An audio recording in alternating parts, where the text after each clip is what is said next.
السلام عليكم ورحمة الله وبركاته. سوماليين أدي أدي سلامتهين ومر لبعض يوم كله. سيدا نوغا براتين وحن ديلا سو وداغي جرني أمان كسو هوا رمي جرني فرومها دقالكا قبلكا هيران يا سيدو كله قبلada ku xeeran maalmihii ugu dambeeyay ama shalay iyo maantaba aan dhahnay waxa dagaal ka socday deegaamada galmudug iyo sidoo kale gobolka shabeellada dhexe dagaaladaas oo u dhaxeeya kooxda qawaariista iyo ciidamada deegaanka iyo kuwa dawladda oo isku dhinac ah iyo ciidamada qawaariista oo kasoo dagaalka ka dhacay shalay degmada qaayib ee deegaamada galmudug ayaa waxa ka dhacay dagaal aad iyo aad u qaraar dagaalkaas oo ay kooxda qawaariista ku bilaabeen qaraxyo iyo ismiidaamiyayaal watay gaadiid ay isku qarxiyaan siday wax u rabeen laakiin uguma hagaagin ilaahaygi subxaana qaadirahay ayaa ka badbaajiyay ummadda xeryo ay ku lahaayeen ama baro ay ku lahaayeen ciidamada deegaanka iyo kuwa dowladda federaalka degmada qaayib ayaa la sheegay in ay ku soo weerareen qaraxyo kadibna ay dagaal ku soo xijiyeen qaraxyadii waa laga hortagay rag u diyaarsanaa kana war helay inay soo socdaan ayaa la helay rasaas halkaasayna ku joojiyeen khasaaro wuu gaaray oo way ka dhaceen khasaaro laakiin sida ay ayagu rabeen wax uguma suuro gelin fadliga ilaahay kooxda qawaariista oo lagu yaqaano baabi'inta ummadda Soomaaliyeed ayaa dagaaladaas looga dilay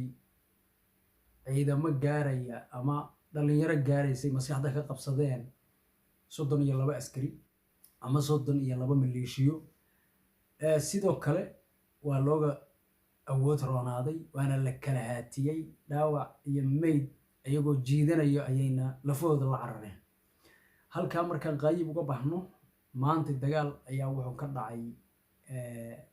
meel dheer magaalada lagu magacaabo ayaa dagaal xooggan ka dhacay maanta oo aan ebid soo kala la arag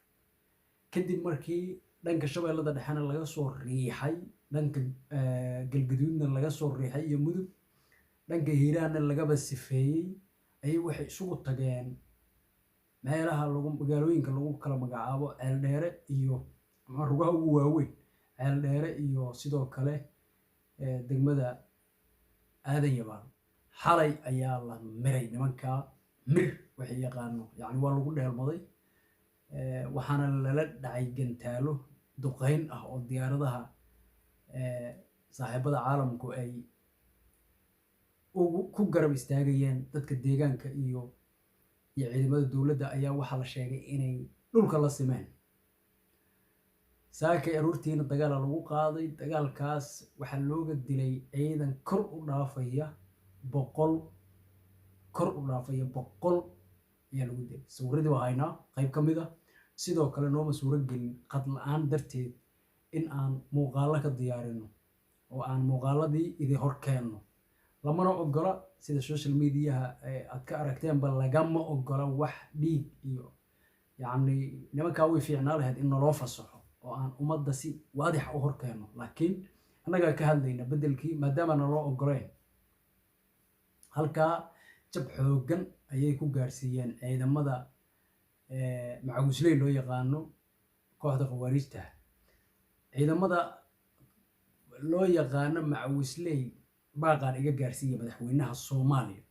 iga gaarsiiya iyo mahad celintan muuqaalkan kii ka horreeyay waxaan soo duubnay cabasho ka timid macawisley ka timid ayaan ku soo duubnay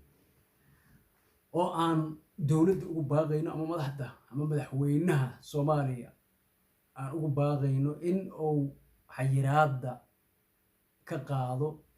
dagaalamayaasha ka soo horjeeda kooxda qawaariista ah ee ummadda Soomaaliyeed gumaadkeeda loo soo diray dadka maanta laga lahay horta baaqaas madaxweynuhu waa naga aqbalay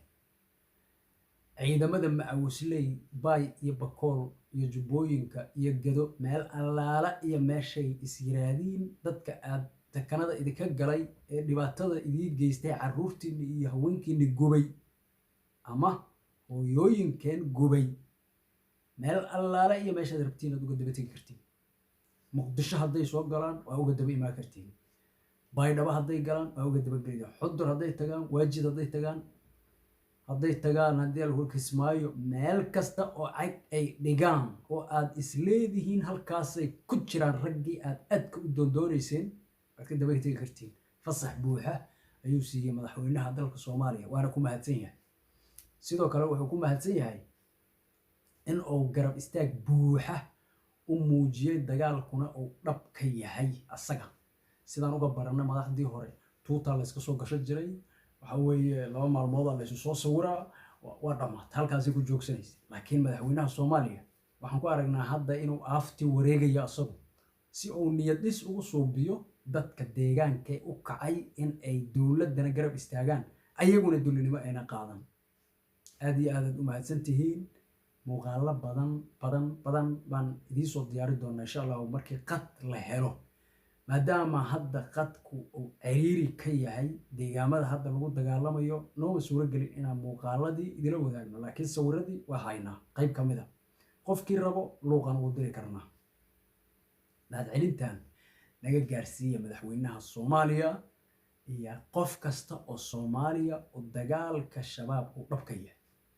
mid afka ka dagaalama mid gacanta ka dagaalama farta saa u laaba mid naclada oo hoosta ka naclada mid commenti ku caaya mid haddii alla kuro sii share gareeya intaasa loo kala baxsan yahay waa la dagaalamaya dalka Soomaaliya dagaal ku jira iyo kula jira koox qawaarijo ilmaheennii qaladay waxa kaloon ka iloobay barnaamijka ciidamada maanta laga laayay dugsiley ayaa la soo aruurshay ciyaal dugsiley oo dagaal aqoon waxaad arkaysaa nin ka mid ah ciidamada ragga maanta la dagaalamay oo ku soo laabtay deegaanka loo yaqaano tardo ku soo laabtay oo aan maanta telefoonka ku helay waxa uu waxaad arkaysaa nin saaxabad u ridayo qoriga afkiisa halkaas uu jiraa halkaas joogtaa kuma soo aadinayo halkaas uu aadinayo yani ma yaqaan waa ilmo yar oo la soo qafaalay oo yani dagaal la iska gelay dabka ku shub kooxdan marka gumaadka Soomaaliyeed ama carruurta Soomaaliyeed inay baabi'iyaan ayay ugu talagaleen nin xaduud joogi jiray waligiis oo yani maaragtay gobolkiisa difaacanay iyo xoolihiisa waligii difaacanay ee xabadaha uu ridayo ku xisaabtamayo hal xabad hadduu rido ay ka daba marto shalaynayo farta qaniinayo iyo nin xabadii sidaa qoriga u haysta meel ma isla maraya waa maya war umadayeen nimankan anigu waxaan ku talinayaa haddii la qabqabto carruurtaas hala badbaadiyo meel dhaqan celinana hala geeyo waa dad Soomaaliyeed wadankii biri wax tari lahaayeen waana dadkii wadankan jiilkii wadankan u soo kici lahaay gadaasheen ayay maantay horac ku shubeen aad iyo aad u mahadsantihiin sii share gareey barnaamijka geeya xafiiska madaxweynaha asaga madaxweynaha u geeya madaxweyne aad u mahadsan tahay السلام عليكم ورحمة الله